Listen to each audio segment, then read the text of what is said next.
Yahoo! Hello mga masters at mga ka-G!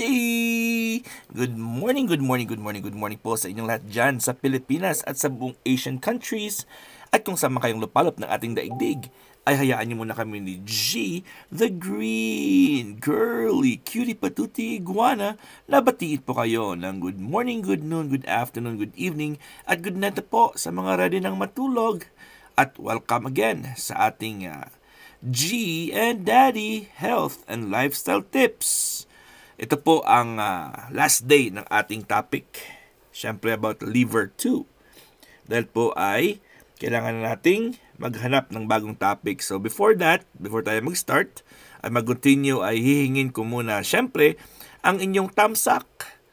And kung pwede sana ay mag-full notification bell para at least updated talaga kayo sa ating mga updates dito po sa aking channel. Ayan po at please don't forget to like, share, comment, and subscribe dito po sa Master Worm. At patuloy tayo sa ating topic. Alright? Ready na ba kayo mga masters? And mga ka-G? So syempre ang topic natin is liver 2 or LIV2. Na ang kanyang pinyin or ang kanyang Chinese name ay Xinjiang. At ang kanyang exact na spot or location is between the first and the second toe on the dorsum of the foot. 0.5 chun proximal to the interdigital fold. Chun po ma-pronounce niyan kasi Chinese word po yan. A few of its main actions are, number 1 is clears the liver fire, subdues liver yang, clears interior wind, cools the blood and stops bleeding, calms the mind, resolves damp heat in the genitourinary system. So ito po, hindi ko na po yan i-explain basta yan yung kanyang mga pwedeng magamitan. So parang recap na lang po ito and then later on magtuturo tayo kung paano natin talaga i-perform ang procedure. So mostly used for excess liver patterns, especially for draining liver fire, subdue liver yang, and clear liver wind. You can also use the liver 2 if you have problems like bitter taste, mapait po yung iyong taste, thirst, nauuhaw ka palagi, red face, headaches, dream disturbed sleep, yung nagigising ka sa kalagitnaan ng tulog mo dahil may panaginip ka na masama. And of course, scanty dark urine, ang ihi mo ay mabaho, mapanghi at medyo dark ang color. Constipation, red eyes, and red tongue. Pag pinalabas niyo po yung inyong dila ay medyo mapula-pula po siya compared sa normal. At meron siyang thick yellow coating.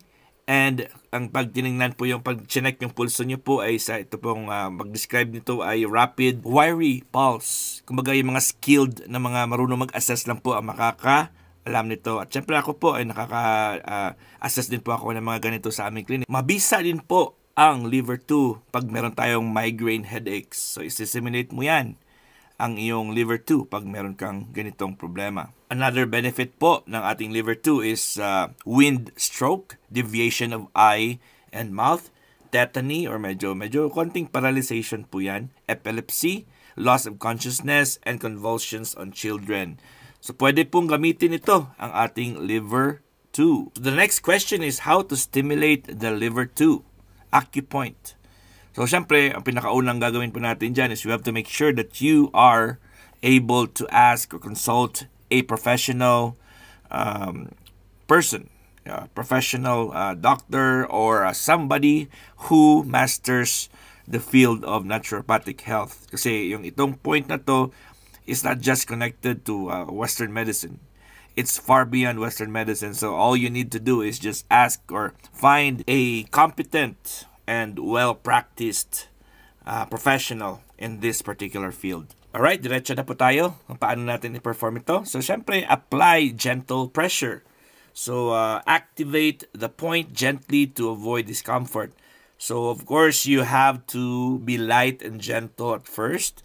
You don't really need or you don't have to apply a lot of strength or pressure when you stimulate that, especially if that's the first time you touch that person's body part or that particular point, because it's gonna be sored if that person has a problem concerning the liver channel. O di ba, nalocate naman natin yung point na yan. So just make sure that you are touching or you are applying pressure to the right point. So the liver 2 again is located on the dorsum of the foot, proximal to the margin of the wet finger, between the first and the second toes at the junction of the red and white skin.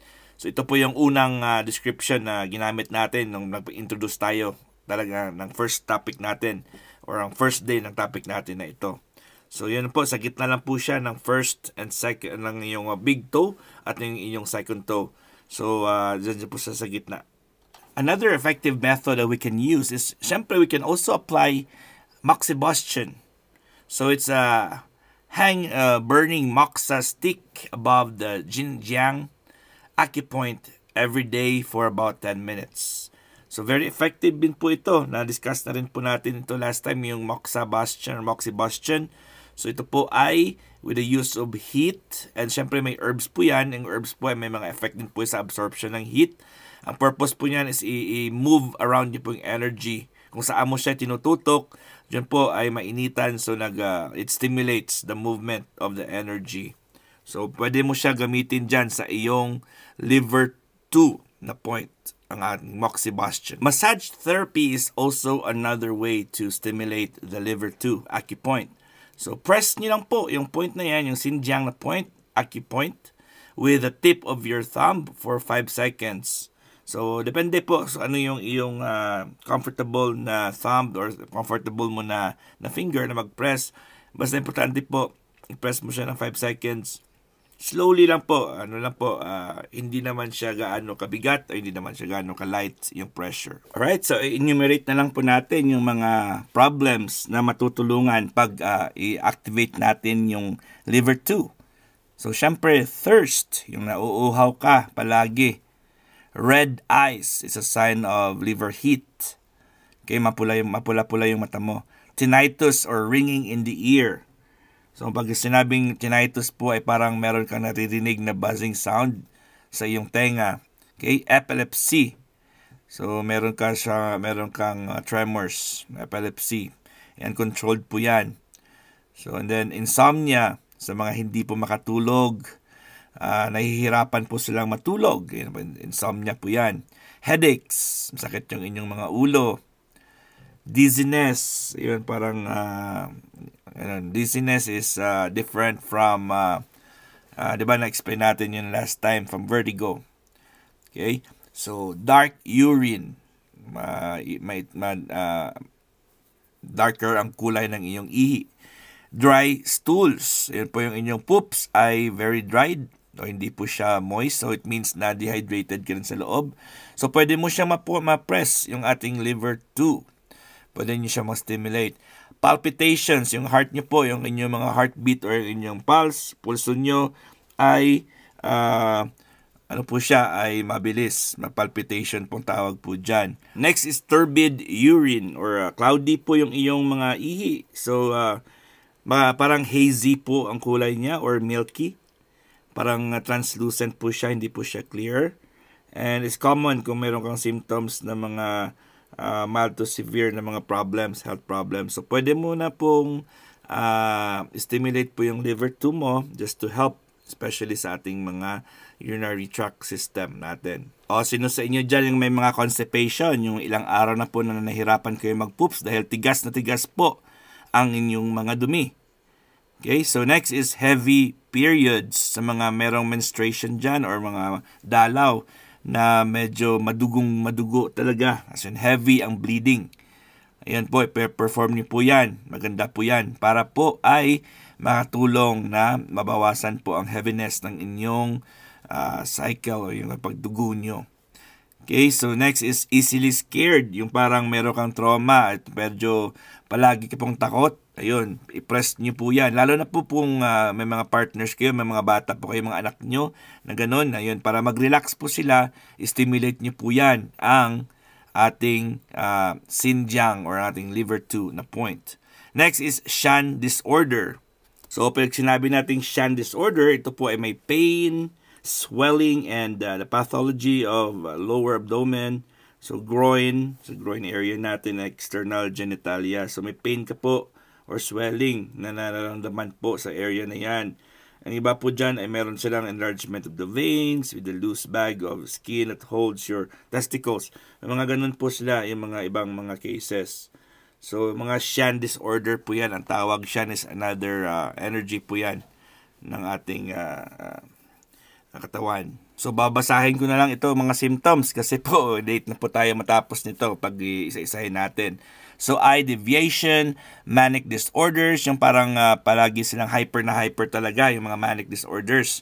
So, genitalia pain, may sakit po sa iyong area ng inyong private area. And blurred vision, feeling of heat, mouth deviation, vomiting of blood, genitalia itching. Ayun, pag makatipo yung ano nyo dyan, ayun, pwede nyo pala yan siyempre mag-hygiene, proper hygiene. Aside from proper hygiene, ay pwede nyo pong stimulate po yung inyong liver too, para po makatulong din po dyan. And of course, ano din po, painful urination, urinary retention, vaginal discharges, outburst of anger. Ayan po, sa mga palaging galit po dyan. Pwede pala yan. Urinary difficulty, abdominal fullness, palaging puno yung inyong tiyan, feeling nyo puno yung tiyan nyo. Dream disturbed sleep, sa mga nagigising po dyan sa kalagitnaan ng tulog nila kasi may mga panaginip silang masama. Or hindi naman masama, yung iba maganda, pero syempre panaginip pa rin po yan, na-disturb ka. Impaired consciousness and bitter taste in the mouth. So parang meron kang metallic or bitter taste.